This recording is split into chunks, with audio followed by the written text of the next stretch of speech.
안녕하십니까. 만나서 반갑습니다. 연불을 통해서 극락세계 정토왕생을 발언하는 연불정토법에 대해서 공부하는 시간 가져보도록 하겠습니다. 자, 교재를 한번 볼까요? 연불 모든 것을 이루는 힘이라는 책이고요. 자, 30페이지를 시작해야 됩니다. 저번 시간에 잠깐 언급을 드렸는데 다시 복습 삼아서 한번 보자면, 금대를 타고, 자, 지금 30페이지입니다. 금대를 타고 삼풍상생의 나기를 발언해야 한다. 금대라는 것은 우리 중생들이 연불을 정성스럽게 하면 다음 세상 극락세계 연꽃에서 태어난답니다. 연꽃에서. 그 중생이 태어나는 그 연꽃의 자리를 연화대라고 부릅니다. 연화대. 그런데 연화대도 세 등급이 있답니다. 세 가지 등급. 그래서 우리가 금메달, 은메달, 동메달 하듯이 살아생전에 얼만큼 연불을 정성스럽게 많이 했냐에 따라서 금빛 연화대에 태어나는 사람도 있고, 은빛 연화대에 태어나는 사람도 있고, 동으로 된 연화대에 태어나는 사람도 있다. 마치 금메달, 은메달, 동메달과 같은 것입니다. 그래서 연불을 제일 열심히 한 사람은 금으로 된 금빛 연화대를 태어나게 되는데, 이 금빛 연화대에 태어나는 것을 상풍상생이라고 부른다. 상풍상생. 우리가 지난 과거에 제가 한번 언급을 드렸는데요. 우리가 극락세계에 태어날 때 세 품이 있다고 했어요. 그래서 상품, 중품, 하품. 그래서 세 가지 품이 있고, 세 가지 품을 각각 또 상중하로 나누면 모두 9품. 그래서 9품이 있다고 했습니다. 이렇게 지난 시간에 우리가 이 구품에 대해서 설명한 부분이 있으니까 그 지나간 회차에서 아마 여러분들이 보셨을 겁니다. 그래서 이 상, 중, 하, 품 중에서 가장 최고의 왕생을 상품, 상생이라고 부른다고 했습니다. 상품, 상생. 그러니까 굳이 비유를 들자면 학교에 들어갈 때 수석으로 들어간 거예요. 수석으로 가장 최고의 그런 우등생으로 들어간 것을 상품, 상생이라고 부른다. 그래서 금대를 타고 상풍상생의 나기를 발언해야 한다. 근데 제가 지난번에 말씀을 드렸죠. 과거에 상품에 태어나든 중품에 태어나든 하품에 태어나든 가장 중요한 거는 어디에 태어났냐 이런 거 굳이 따지지 말고 무조건 극락세계에 태어나면 그걸로 된 거다. 극락세계에 태어나는 순간 우리는 성불학교에 입학하게 된 것이다. 그런 말씀을 드렸습니다. 그래서 비유를 들자면 우등생으로 들어갔냐, 그냥 평범한 점수로 들어갔냐, 열등생으로 들어갔냐의 차이는 있겠지만 학교에 입학한 건 똑같잖아요. 그래서 이왕이면 수석 우등생으로 들어가면 좋지만 굳이 상품, 중품, 하품 따질 필요 없이 무조건 극락세계에 태어나는 것을 목표와 원칙으로 삼아라. 그렇게 제가 간곡하게 말씀을 드렸습니다. 빨리 부처님을 친견하고, 여기서 말하는 부처님은 아미타 부처님을 뜻하겠죠. 극락세계 성불학교의 교주이신 아미타 부처님. 아미타 부처님을 친견하고 무생법인을 징득할 것을 서원해야 된다. 무생법인은 한마디로 반야지예요. 반야지혜. 여러분 반야심경 읽어보셨죠? 반야심경에 나오는 반야의 지혜입니다. 그래서 법인이라고 나오죠. 법인은 그냥 법의 지혜, 깨달음의 지혜, 이 정도로 해석하시면 돼요. 깨달음의 지혜. 그래서 법인. 이제 무생이란 말이 재밌어요. 무생은 없을 무, 날생, 생긴 것이 없다. 그러니까 생긴 것이 없으니까 사라질 것이 있을까요? 없을까요? 없겠죠. 그래서 우리는 무엇이 생겨나고 사라지고 생겨나고 사라졌다고 무언가 고정된 실체가 있다 집착하지만 반야의 지혜, 깨달음의 지혜로 꿰뚫어 보면 본래 고정된 실체로 생겨난 것도 없고 고정된 실체로 사라질 것도 없다. 생겨난 것이 본래 없는데 사라질 것이 어찌 있겠는가. 그래서 이와 같은 공사상, 고정된 실체가 없다라고 꿰뚫어 보는 공사상의 반야지혜를 무생법인이라고 합니다. 그래서 여러분 반야심경에 보면, 반야심경은 다 외우고 계시죠? 반야심경에 보면 불생불멸이란 표정이 나옵니다. 불생불멸, 생긴 것도 없고 소멸할 것도 없다. 생긴 것도 없고 소멸할 것도 없는 그 불생불멸의 경지가 바로 무생법인의 깨달음입니다. 그래서 반야지혜, 이 정도로 이해하시면 됩니다. 그래서 극락세계에 태어나면 아미타 부처님을 친견하고 아미타 부처님의 설법을 들으면서 우리 중생들은 그 아미타 부처님 극락세계 성불학교에서 무엇을 증득한다? 무생법인을 증득한다. 그러니까 우리 중생들은 열심히 연불 해가지고 빨리 부처님을 친견하고 부처님 설법을 들어 무생법인 증득할 것을 서원, 맹세해야 한다라는 구절이 나옵니다. 자, 그래서 30페이지에 보면, 자, 당나라 시대의 회옥 대사가 40년을 일심으로 연불정진하였다. 40년 동안 오로지 연불하셨다는 거예요. 어느 날 하늘에서 아름다운 음악이 들리면서 아미타 부처님께서 한 손에 은으로 만든 연화대를 들고 내려오셨다. 금으로 만든 게 아니고 은으로 만든 거. 그러니까 은메달이죠. 은메달. 은으로 만든 연화대를 들고 내려오셨다. 이것을 본 회옥대사는 내가 일생 동안 정진하며 내가 일생 동안 연불정진을 하면서 그 뜻을 금대에 두었는데, 금메달을 목표로 연불했는데 이제 겨우 은대가 오다니 가지 않겠다고 생각하였다.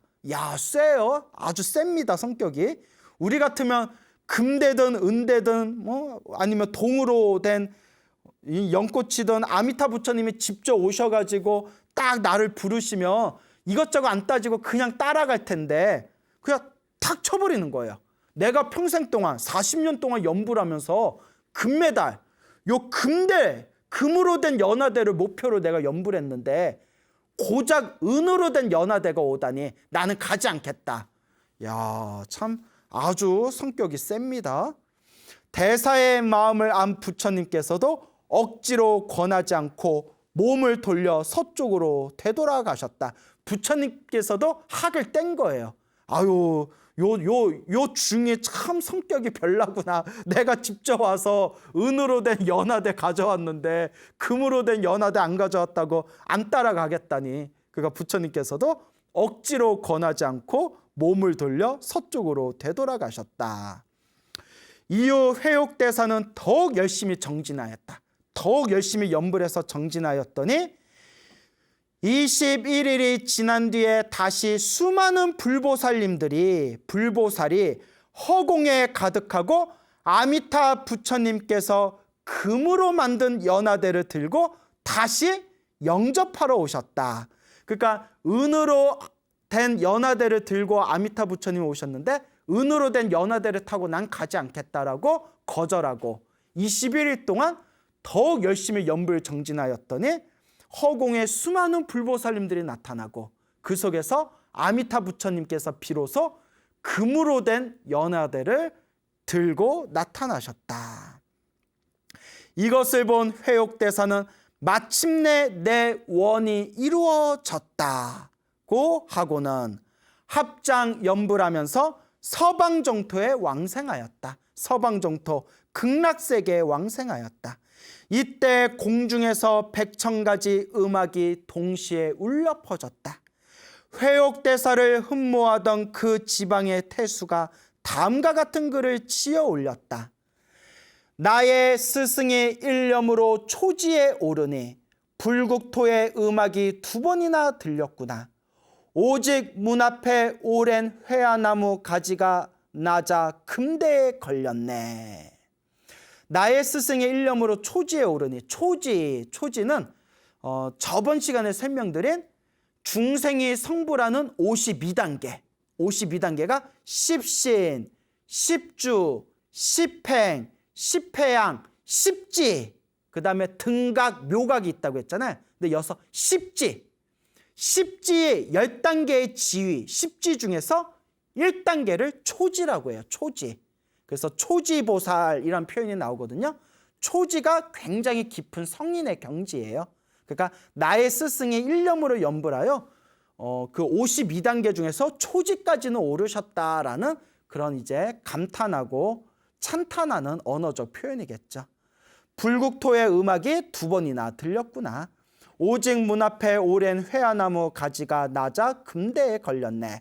뭐 이게 무슨 뜻인지는 뭐 쓴 사람만 알겠지만 이 금대라는 표현이 나온 거 보니까 아미타 부처님 금빛 연화대 가져오셔서 그것 타고 극락세계 가셨다. 뭐 요 정도로 그냥 이해하는 걸로 하겠습니다. 이것은 바로 연종하고 옆에 정토종이라고 돼 있죠. 서방정토 극락세계에 태어나기를 위해서 아미타불을 연불하는 그 중국의 종파를 정토종이라고 불렀어요. 정토종. 그 정토종을 연꽃에 태어난다 해가지고 연꽃에 태어난다라는 그 뜻을 따서 연종이라고도 부릅니다. 연꽃연, 연종. 그래서 우리 불자님들 중에서도 법명에 연자가 들어가는 법명이 많으시잖아요. 다 이렇게 깊은 뜻이 있는 겁니다. 이것은 바로 연종의 2조 광명 선도대사께서 말씀하신 것과 같다. 2조. 1조는 누구냐? 정토종 1조는 해원대사라고 해요. 해원대사. 그리고 2조는 광명 선도대사. 당나라 시대 때 큰 스님이세요. 선도대사. 선도대사 앞에 왜 광명이라는 것이 붙었냐? 선도대사께서 아미타경을 읽으시거나 나무 아미탑을 연불하실 때마다 입에서 찬란한 광명이 뿜어져 나오셨대요. 아미타경을 독경하시고 나무 아미탑을 연불을 하실 때 입에서 찬란한 환한 광명이 나오셨기 때문에 광명 선도대사 이렇게 표현한 것이죠. 광명 선도대사께서 말씀하신 것과 같다. 네가 염하는 바와 같이 너의 소원도 이루어진다는 말씀이 이것이다. 네가 염하는 바와 같이. 여기서 네가 염하는 바라는 것은 염불하다의 염자라는 뜻도 되고요. 또 아미타 극락세계에 태어나기를 발언하는 간절한 그 생각을 또 염하는 바와 같이 생각, 이렇게 표현한 것이겠죠. 그래서 자기가 간절히 염불하는 바와 같이 혹은 내가 마음속에 간절히 생각하는 바와 같이 소원이 이루어진다. 그래서 항상 우리 중생들은 다음 세상에 아미타 극락세계에 태어날 수 있도록 늘 염불하고 마음을 항상 극락세계에 두도록 생각을 생각염을 항상 극락세계에 메어두어야 됩니다. 그래서 이와 같이 네가 염하는 바와 같이 너의 소원도 이루어진다라고 선도대사께서 말씀하셨다. 발언의 위력은 참으로 불가사의하다. 서방 정토 극락세계에 발언한다라는 표현을 우리가 사용하죠. 발언의 위력은 참으로 불가사의하다. 서방 극락세계의 갖가지 장엄은 서방 극락세계의 갖가지 장엄이 꾸며져 있는 것들을 표현해요. 꾸며져 있는 거. 장엄하다라는 게 이제 꿈이다라고 합니다. 꿈이다, 장엄하다. 서방 극락세계의 갖가지 장엄은 서방 극락세계 갖가지 꾸며진 모습은 전부 아미타 부처님의 원력으로 이루어진 것이다. 이제 아미타경의 자세에 나옵니다. 아미타경에 보면 아미타 부처님께서 당신의 신통력으로 극락세계를 만들었는데 새소리가 들리는데 그 새들도 다들 연불을 하고 있고 또한 나무가 있는데 나무가 바람에 싹 스칠 때 바람에서도 아름다운 음악과 함께 연불 소리가 들린다. 이제 이런 서방 극락세계의 그런 아름답고 장엄한 모습을 아미타경에서 설명하고 있습니다. 만약 연불 수행을 하면서 믿음은 있지만 발언이 없다면 그 믿음은 헛된 것이 된다. 그러므로 믿는 마음을 낸 뒤에는 반드시 발언을 해야 된다. 여러분, 나무 아미타불 입으로는 연불하고 아미타 부처님을 믿지만 결정적으로 저는 반드시 극락세계에 태어나겠습니다 라는 발언이 없으면 극락세계에 태어나는데 장애가 생긴다는 거예요. 그래서 믿는 마음도 중요하고 그리고 연불하는 수행도 중요하지만 반드시 그 간절한 원력, 간절한 발언이 있어야 된다. 연불하면서 마음으로 항상 제가 목숨이 다한 뒤에 지옥, 악귀, 축생, 사막도에도 떨어지지 말고 인간 천상세계에도 태어나지 말고 오직 아미타 극락정토에 왕생하여 지이다.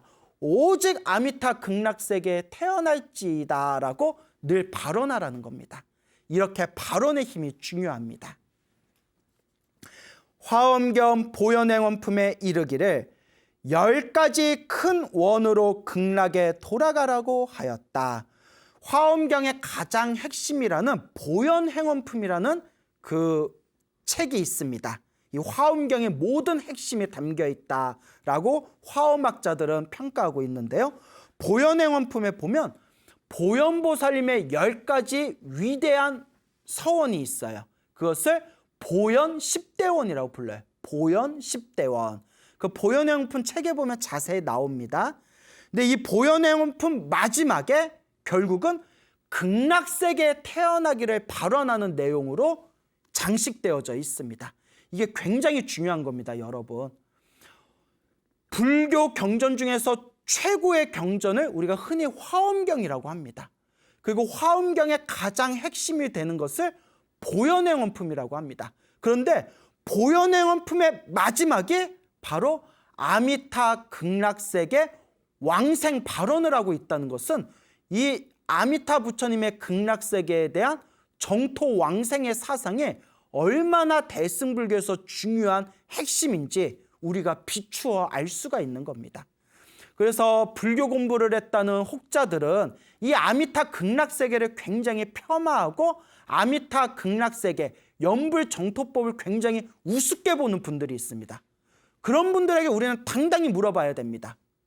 아미타 극락세계를 무시하는 그런 불자분들에게 불교, 대승불교의 가장 최고의 경전이 화엄경이고 화엄경에서 가장 중요한 게 보현행원품인데 보현행원품 마지막에 아미타 극락세계 왕생하기를 발언하고 있다. 보현보살 같은 분도 아미타 극락세계 왕생하기를 발언하는데 그대는 얼마나 잘났기에 아미타 극락세계를 그렇게 무시하는가라고 우리는 당당하게 말할 수가 있는 겁니다. 그대가 보현보살보다 뛰어나다면 상관이 없지만 보현보살조차도 저 위대한 보현보살조차도 아미타 극락세계에 태어나기를 발언하는 내용이 보현행원품에 나오는데 어찌하여 우리 불자들은 그렇게 아망과 아집과 자기만의 공부에 갇혀서 아미타 극락세계 무시하는 발언을 할 수 있단 말인가. 그렇기 때문에 우리 부처님의 가르침을 공부하는 진정한 불자님들이라면 나 잘났다라는 생각을 내려놓고 항상 겸손하고 순수한 마음으로 부처님의 경전을 의지하고 닦으셔야 됩니다. 그래서 불교에서는 내가 잘났다라는 그 마음을 증상만이라고 합니다. 자기가 깨달았다, 내가 잘났다라고 착각하는 마음입니다. 그래서 항상 우리 불자들은 자신의 마음을 잘 살펴보면서 우리 수행자들은 내가 증상만에 빠지지는 않았는지 내 마음을 잘 살펴보면서 절대 부처님의 경전을 폄하하거나 비하하거나 무시하지 마시기 바랍니다. 그래서 보현행원품의 보현보살님조차도 아미타 극락세계에 태어나기를 발언하셨다. 또한 보현보살은 보현보살이 뭐라고 말씀하셨냐? 원컨대 내가 임종할 때 모든 장애를 없애고 아미타불을 칭견하고 극락세계 왕생하기를 원하옵니다 라고 이야기하고 있다.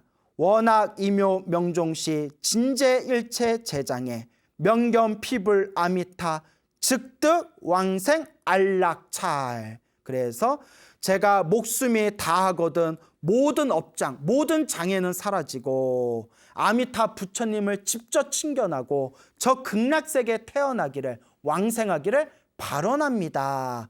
그래서 이와 같이 보현보살님조차도 아미타 부처님의 태어나기를 발언하고 또한 우리 중생들에게 아미타 극락세계에 태어나라고 간곡하게 권유하셨다. 이렇게 이해하시길 바랍니다. 무릇 정토 법문을 받아 지닌 사람은 우리의 연불정토법, 정토연불 법문을 줄여서 연불법문 혹은 정토법문이라고 부르는 겁니다. 무릇 정토법문을 받아 지닌 사람은 간절한 원을 세워야 된다. 다음 세상 반드시 극락세계에 태어나도록 간절하게 발언해야 된다. 보현보살님처럼 내가 목숨이 다할띠에 모든 업장은 사라지었고 지옥아기 축생 아슈라 인간 천상세계 육도윤회에 빠지지 말고 아미타 부처님 칭견하오며 저 극락세계 성불학교에 반드시 태어나기를 발언합니다 라고 연불하면서 늘 마음의 서원을 세우셔야 됩니다. 그래서 우리 한국불교는 이 연불정토법문이 후대에 내려오면서 크게 쇠퇴해지다 보니까 어느 순간 이 연불정토법문을 닦는 사람을 수준이 낮은 사람 혹은 참선할 수준이 못 되니까 연불하는 사람 이렇게 폄하하는 그런 시기가 있었습니다. 하지만 여러분, 저 대승불교 국가인 대만이라든가 또한 선지식들이 많이 출연했던 중국 불교에서도 다들 이 연불정토법문을 굉장히 중요하게 여기고 절대 연불정토법문을 수준이 낮은 불교라고 폄하하지 않습니다. 오히려 역대 큰 스님들, 특히 저 대만 불교의 큰 스님들도 다들 한결같이 연불정토법문을 닦습니다.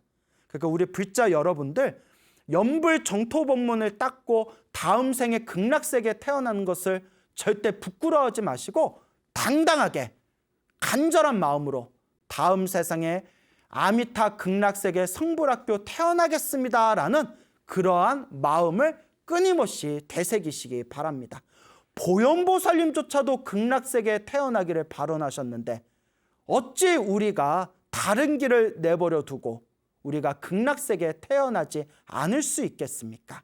그러니까 항상 간절하게 발언하시길 바랍니다. 진실한 수행의 자량. 자량이라는 뜻은 예전에 설명드렸죠? 기초라는 뜻이 있다고 했죠?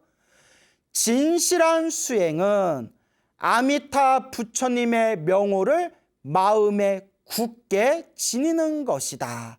생활 속에서 아미타불, 나무 아미타불이라는 이 아미타 부처님에 대한 연불을 놓치지 않는 거예요. 그러니까 어떤 분이 그러세요. 스님, 제가 연불을 하는데 제가 이제 눈도 침침하고 몸에 힘도 빠지고 허리도 아파서 앉아서 연불하기가 너무 힘듭니다. 이거 누워서 연불해도 됩니까? 누워서 연불하면 죄 짓는 것 같습니다. 아닙니다, 여러분. 누워서 연불하셔도 됩니다. 옛날 큰 스님들께서는 행주좌와 항상 연불해라 하셨습니다. 행주좌와, 행, 움직일 때든 주, 가만히 머무르고 가만히 있을 때든 좌, 앉아 있을 때든 와, 누워 있을 때든 항상 연불해라 라고 말씀하셨습니다.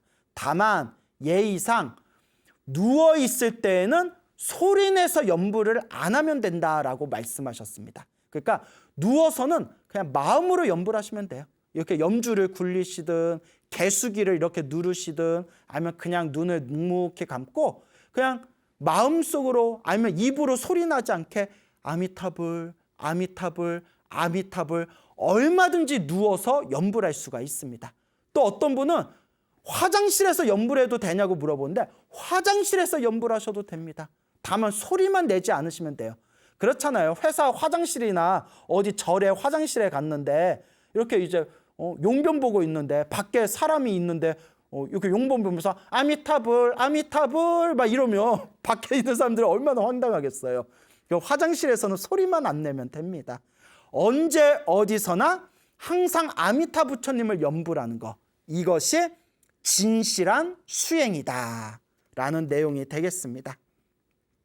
그리고 도저히 연불할 힘이 없거나 하루 종일 너무 힘들어가지고 이렇게 너무 피곤해서 연불할 그런 기력이 없는 분들은 그 나무 아미탑을 연불 그 소리 있지 않습니까? 요새 인터넷 같은 데 들어가면 막 10분짜리, 1시간짜리, 3시간짜리, 뭐 어떤 거는 7시간짜리 나무 아미탑을 연불도 있더라고요. 그러니까 나무 아미탑을 연불을 틀어놓고 가만히 귀로 집중하는 것만으로도 공덕이 쌓인다고 합니다. 이게 귀이자를 써서 귀이, 이근에 연불 공덕이 쌓인다라고 표현합니다.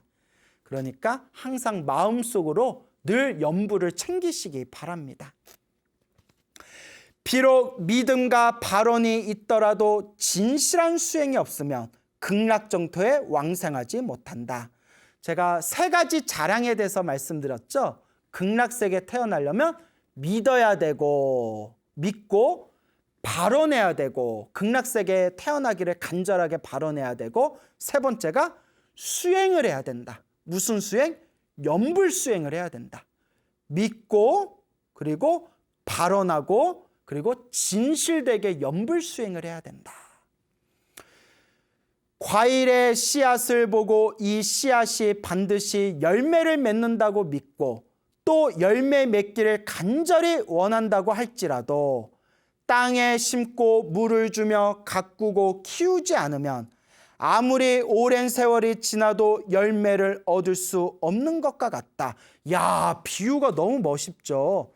과일의 씨앗을 땅에다 심은 뒤에 나는 이 씨앗에서 열매가 맺을 것이다라는 걸 100% 믿고 또 그 씨앗에서 열매가 나기를 간절하게 원한다 하더라도 실질적으로 물을 주고 양분을 주고 잘 키우지 않으면 믿고 원하는 것만으로는 열매가 쉽게 맺어지질 않는다는 겁니다. 그와 같이 나는 아미타 부처님을 믿고 또 마음으로는 극락세계에 태어나기를 발언하지만 정작 연불을 열심히 하지 않는다면 어떻게 우리가 극락세계에 태어날 수 있겠느냐. 그러니 믿음을 가지고 간절하게 발언하면서 꾸준히 정성스럽게 연불해야 된다라는 그런 간곡한 말씀이 되겠습니다. 그래서 제가 제일 좋아하는 속담 중에 하나가 노는 입에 연불하자. 우리가 흔히 짜투리 시간이 나거나 그러면 항상 우리가 딴짓을 하지 않습니까? 그러니까 그 짜투리 시간이라도 절대 소홀히 하지 말고 이 노는 입에 차라리 뭐 하자? 연불하자. 참 멋있는 표현이에요. 이와 같이 연불 수행에서는 믿음과 발언, 수행, 연불 수행 가운데 어느 하나라도 모자라서는 안 된다. 믿고 발언하고 연불 수행을 잘 해야 된다. 연불 수행에는 사행과 이행의 2가지 종류가 있다. 요거 이제 좀 복잡한 내용인데 그냥 간단히 설명드릴게요. 자, 사행의 밑줄짝, 이행의 밑줄짝.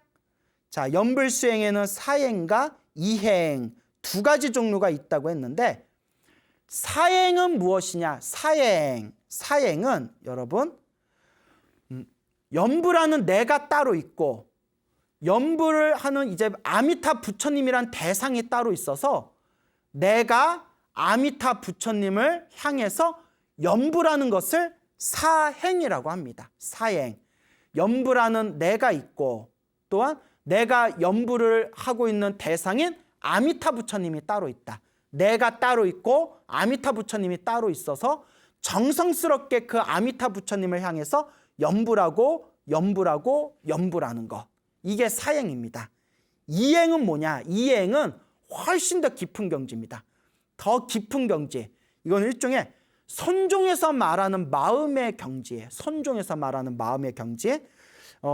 이 책을 저술하신 원영 스님이 우리가 예전에 봤지만 임재종, 중국 임재종 출신으로 참선 수행을 많이 하신 분이에요. 그래서 염불에 대해서 설명하면서 좀 당신이 공부했던 선종에 대한 견해가 많이 들어 있습니다. 이행에는 바로 염불하는 내 마음과 또 염불을 받는 부처님의 마음, 내 마음과 부처님의 마음, 나와 너다라는 모든 경계가 다 사라진 무념, 무심의 경지입니다. 그 훨씬 깊은 경지죠. 그래서 우리가 아미타 부처님, 나무 아미타불, 나무 아미타불, 나무 아미타불 염불하면 사행에 들어가는 거고, 이 행은 아미타불, 아미타불, 아미타불 염불하면서 염불하는 내 마음과 또 염불하는 저 대상인 아미타 부처님과 모든 경계가 다 무너지는 무념 무심의 경지가 바로 이 행이 되겠습니다. 요 정도만 이해해 두시면 될 것 같아요. 그래서 한번 쭉쭉 읽어볼게요. 사행 염불은 염하는 마음으로서, 염불하는 마음으로서 염하는 대상인, 염불하는 대상인 부처를 염하는 것이다. 아미타 부처님을 염불하는 것이다. 염할 때 주관과 객관이 분명하면 마음과 부처가 서로 상응하게 된다. 곧 마음이 부처를 떠나지 않고 부처가 마음을 떠나지 않는 것이다. 깨어 있을 때나 잠들었을 때나 끊어지지 않고 염불을 이어가고 앉고 서고 걷는 모든 일상에서 늘 부처님 명호를 지니고 있으며 일체 모든 망상이 가라앉는다. 마음은 고요한 호수의 물과 같고 부처님은 가을 밝은 달처럼 비추어 다면히 움직이지 않는 것과 같다. 이렇게 되면 사행연불로 삼매를 이룬 것이다. 그럼 이행연불을 한번 읽어보겠습니다. 이행연불은 중도의 이치를 밝히는 것이다. 연불 수행을 하고 연불 법문을 들어 의심 없는 깊은 믿음이 있으며 오로지 극락왕생을 발언하며 일념으로 연불한다. 유념에도 머물지 않고, 유념, 그러니까 생각이 있음에도 머물지 않고 무념에 떨어지지도 않으며, 무념, 생각에 없음에도 떨어지지 않으며, 이제 참 이게 내용이 아주 심오한 말씀입니다. 우리는 생각이 있거나 없거나 하잖아요. 그래서 생각이 있음에도 떨어지지 않고 생각이 없음에도 떨어지지 않아서 일심의 체를 궁구하여, 일심의 체는 우리 마음의 근본자리, 마음의 근본자리가 일심의 체, 마음의 근본자리를 궁구하여, 탐구하여 염하는 마음밖에 염하는 대상인 부처는 없으며 염불하는 내 마음과 염불하는 대상인 부처가 따로 없다는 거예요. 이렇게 염해지는 부처 위에 부처를 염하는 마음은 없다. 그러니까 마음이 텅 비어가지고 무념 무상, 무념 무심의 경지에 들어간 겁니다. 진정한 무념. 그러니까 마음이 생각이 있음에도 떨어지지 않고 생각이 없음에도 떨어지지 않는 진정한 의미의 무념에 들어가게 되는 겁니다. 주관과 객관이 따로 없고 마음과 부처가 하나이니 마음이 곧 부처요 부처가 곧 마음이다. 마음과 부처가 둘이 아니니 있다고도 없다고도 할 수 없다. 이제 내용이 점점 어려워지죠. 그냥 이런 거 몰라도 극락왕생하는 데는 아무 문제 없습니다. 요 부분은 이제 선종의 가르침이 굉장히 많이 이제 물들어져 있는 거예요. 그래서 원영 스님께서 임재종 그 승려 출신으로 참선 수행을 많이 하신 큰 스님이라서 이 연불 수행에 대해서 선종의 입장에서 마음이 본래 부처다라는 입장에서 이렇게 해석한 부분이 되겠습니다. 만약 있다고 말한다면 마음의 체는 본래 공적하니 부처도 또한 얻을 수 없다. 만약 없다고 말한다면 마음은 본래 신령스러워 어둡지 않으니 부처도 또한 분명하고 역력하다. 자, 여기서 이제 마지막 핵심이 나옵니다. 있고 없음을 구별하지 않아야 실상으로 돌아간다. 그러니까 우리 중생은 있다라는 거에 집착하거나 없다라는 거에 집착해요. 그런데 있다라는 거에 집착해도 그것은 집착이고, 없다라는 것에도 집착하면 그것도 또 하나의 분별이고 집착이 되는 겁니다. 그렇기 때문에 있다에도 집착하지 않고 없다에도 집착하지 않고, 있다와 없다에 집착하지 않는다는 거에도 집착하지 않는 완전한 깨달음의 경지를 중도법문이라고 불러요. 중도법문. 그 중자가 가운데 중자로 쓰는데 있다와 없다의 가운데라는 뜻이 아니에요. 그거는 박쥐, 회색이죠. 있다와 없다의 가운데라는 뜻의 가운데가 아니라 있다에도 집착하지 않고 없다에도 집착하지 않고, 있다와 없다에 집착하지도 않는 것에 집착하지 않는 완전한 깨달음의 경지라는 뜻의 가운데 중자, 중도법문이라고 해요. 그래서 반야심경, 금강경, 원각경 이런 모든 경전이 다 중도법문을 설하고 있습니다. 그래서 저도 이 중도법문을 참 좋아해요. 20대 때 선방에 열심히 다닐 때 이러한 어떤 참선수행을 하면서 이런 중도법문에 대한 가르침을 선원의 스승님들께 많이 법문을 들었거든요. 그런데 어려워요. 그래서 신도들한테 이런 얘기하면 굉장히 어려워합니다.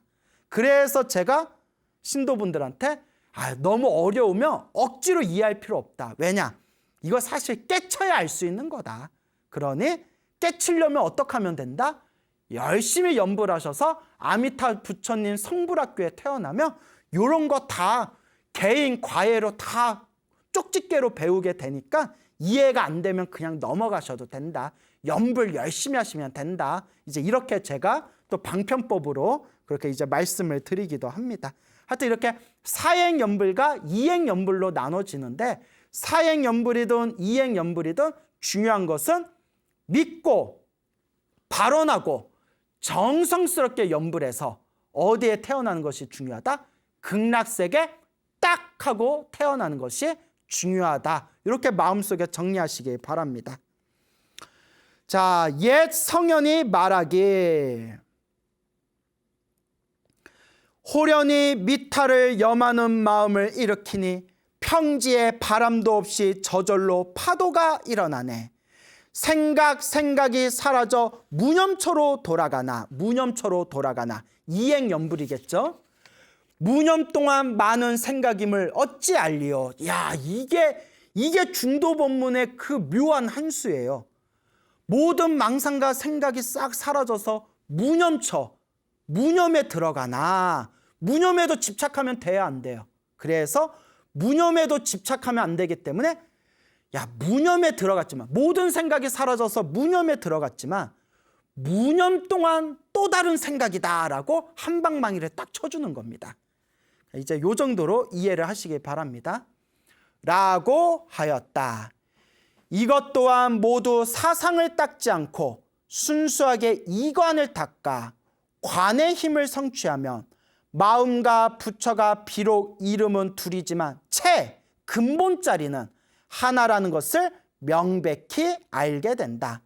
자성미타를 챙겨놔야. 자성미타, 우리 마음이 진짜 아미타 부처님이라는 뜻이에요. 자성미타, 자기 자신의 불성이 진짜 아미타이다 라는 자성미타, 내 마음에 진짜 아미타 부처님을 챙겨놔요.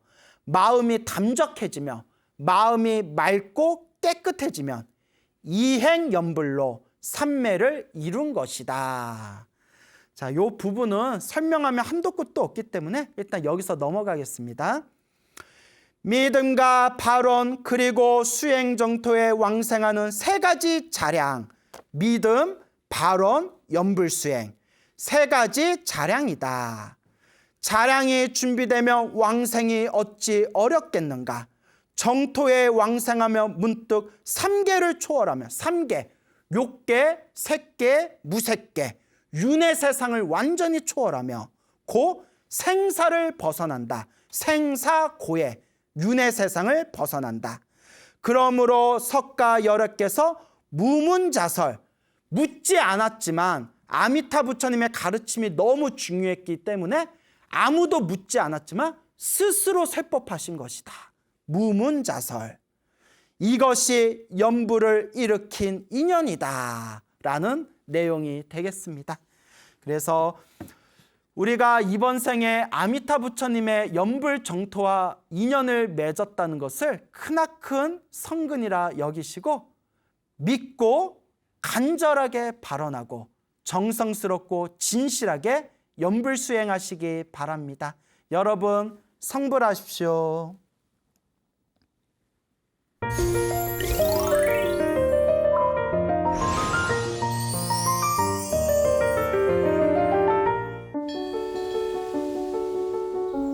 사찰로 들어서면 마음이 포근해집니다. 힘들었던 기억은 내려놓고 나를 찾는 시간을 가져봅니다. 나를 위한 행복 여행 템플스테이로 당신을 초대합니다.